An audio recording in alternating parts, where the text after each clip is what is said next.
Hello everyone and welcome back to the channel. So आज हम practice question करने वाले हैं।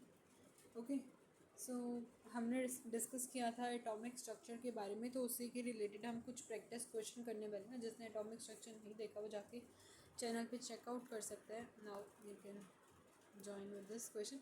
Okay, so question says a bulb which has been rated as 150 watt emits 10% of its energy in the form of a light of lambda 300 nanometer.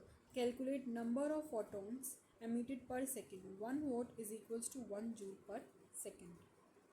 Now question में है कि एक bulb है जो रेट करता है 150 वॉट। तो 1 वॉट का मतलब होता है 1 जूल पर सेकेंड, 1 जूल पर सेकेंड। तो अगर वो 150 वॉट है तो इट मीन्स वो 150 एनर्जी जो है एमिट करता है कितना, लेकिन 10% उसी एनर्जी का 10%। तो हम 10% तो क्या करेंगे, एनर्जी कितनी एमिट हो रही है तो 10% ऑफ 150 कर देंगे, क्योंकि bulb which is has been written as 150 watt emits 10% of its energy, यानी अपनी एनर्जी का 10% एमिट करता है, जिसे हम 15 जूल पर सेकेंड बोलेंगे।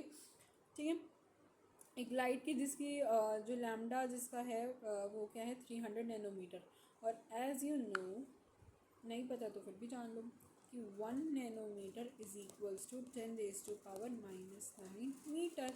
ठीक है, और अगर हम बात कर रहे हैं lambda is equals to 300 nanometer की, तो इट मीन्स 300 इंटू 10⁻⁹।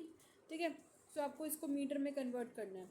अब यहाँ पर क्या है, E is equals to NhC/λ। अब आपको ई की वैल्यू पता है, एन आपको फाइंड आउट करना है क्योंकि नंबर ऑफ फोटोन्स निकालने हैं। एच आपको पता है 6.6 इंटू 10⁻⁻34। सी पता है 3 इंटू 10⁸। लैम्डा आपने नीचे लिख दिया।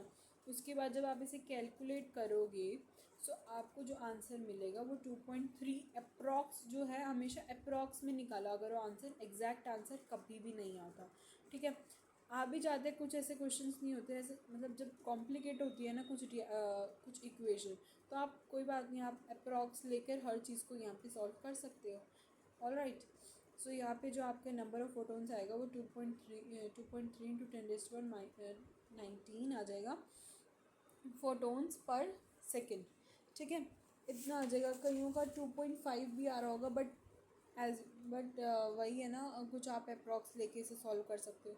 अब मैंने यहाँ पे ये क्यों लिखा है, take HC is equal to this. अब देखो यहाँ पर जब भी आप H और C, क्या होता है कुछ क्वेश्चन में आपको N या लैम्डा निकालना होता है या जो भी होता है ना, तो H और C जब भी आप देख रहे हो, जैसे यहाँ पर इस इक्वेशन में HC यहाँ पे क्या आ रहा है, कंबाइन ले रहे हो ना आप, यहाँ पर HC को क्या ले रहे हो, कंबाइन ले रहे हो।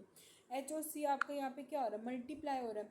H और C की जो जब आप मल्टीप्लाई करोगे ना HC की वैल्यू, जैसे 6.6 इंटू 3 करोगे तो आपको 19.8 मिलेगा, 19.8।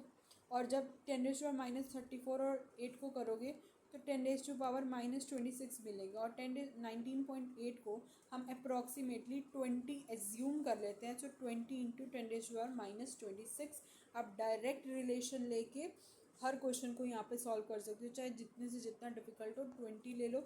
या अगर कुछ ऐसे क्वेश्चन है जो 19 के टेबल से कट हो रहे हैं या 19.8 से डायरेक्ट कट हो रहे हैं, तो आप 19.8 ले लो। अदरवाइज इजी करने के लिए आप 20 भी उसे ले सकते हो। Okay, so bye bye, this was the question.